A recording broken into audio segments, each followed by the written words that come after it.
the old days Jr. And he was,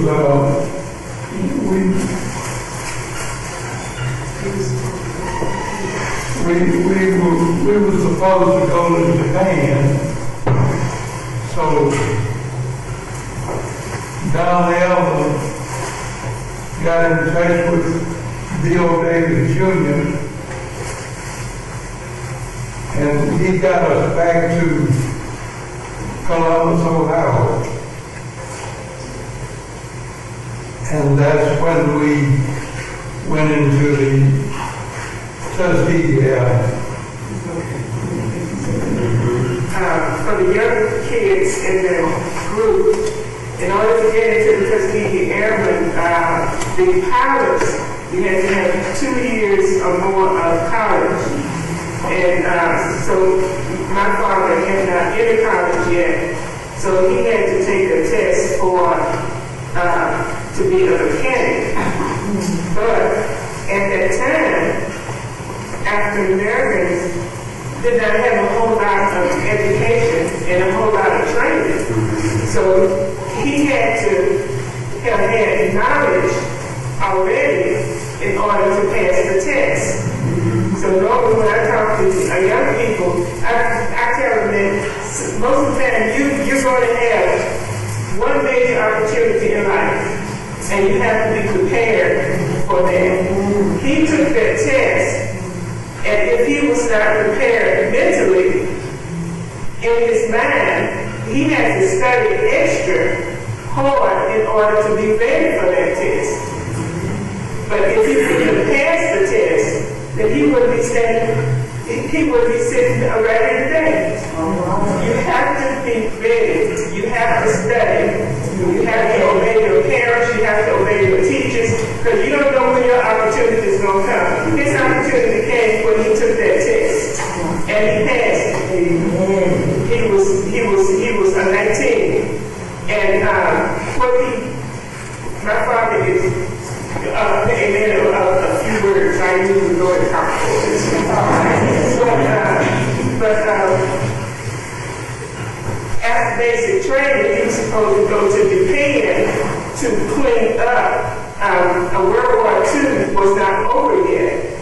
It wasn't over officially until May 1946. But they were sending the black guys to Japan to clean up after the war.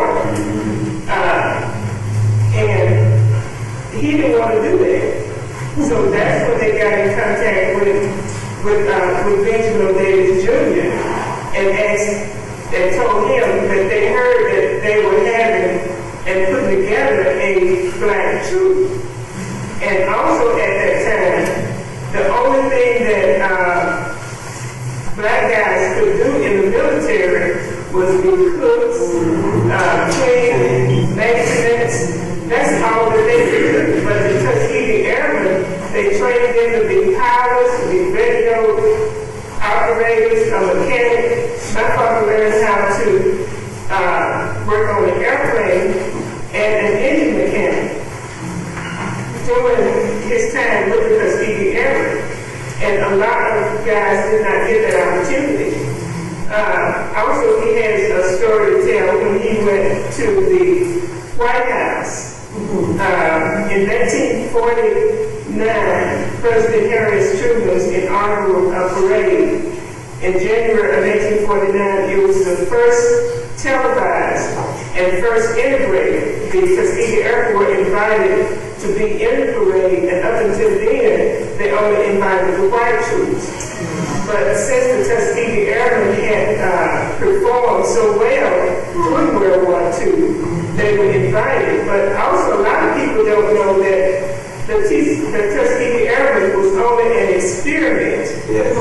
It was an experiment not to prove they were worthy, but to prove that they were not worthy. Everybody was asking for the Tuskegee for the black troops. They wanted to get into the military. They wanted to do more than just clean and cook. Yes. So they put it together to say, okay, you you say you want to do something, we know you do not have the intelligence. We know you do not have the ability. So we're going to have to prove to the world that you don't. But they proved that they did. I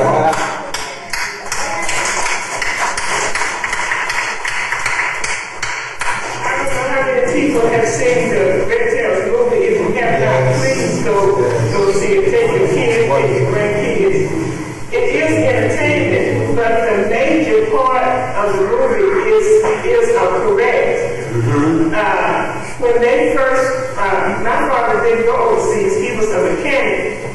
The reason he did go overseas was because World War II was winding down, so they stopped sending troops at a certain time period.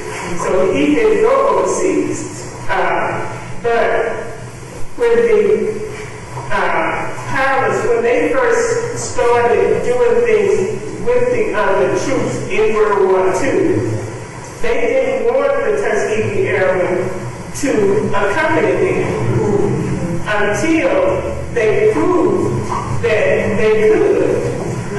What happened was that the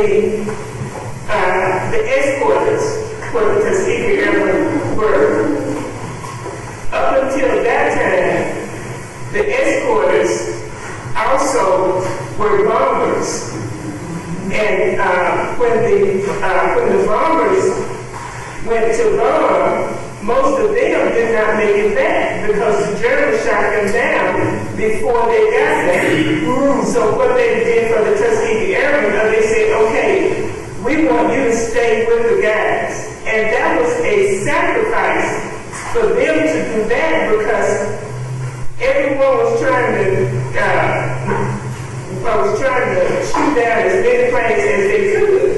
And so they were saying that if we can't shoot down planes, then we can't prove ourselves. Because they proved themselves in another way. The way they proved themselves was that they made sure that the people that they were escorting and they protected, they made it back home safely.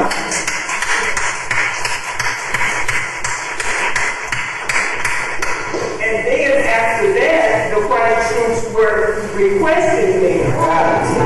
So that's how God's works. You do what you're supposed to do. That's right. You do right. And the right thing for them to do was to protect them. And then God blessed them so much to be well known, be renowned, and now look at them today. They had to fight in order to fight for the country. You know, and how many other races was in there? Not a lot. Not a lot. But they knew that they could do it. They proved that they could do it. And now that's why the Tuskegee Airmen are here today. You know, but right now they're not in our school books. So we have to get the message out to our kids so that they can be proud of who they are. When I was in school, the only books you saw was the white troops in World War II. You know, my father was part of it, and I didn't even know it. So, you know, and we didn't find out that he was a part of the Tuskegee Airmen until 2008. So he missed in 2007, President Bush gave the Tuskegee Airmen a congressional gold medal. He missed that part, but in 2009 he did receive his medal here.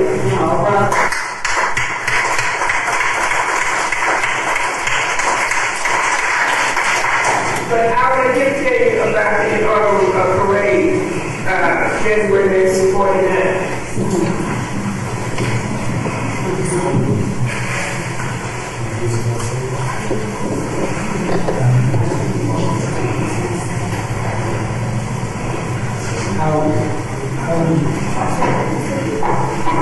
I was up there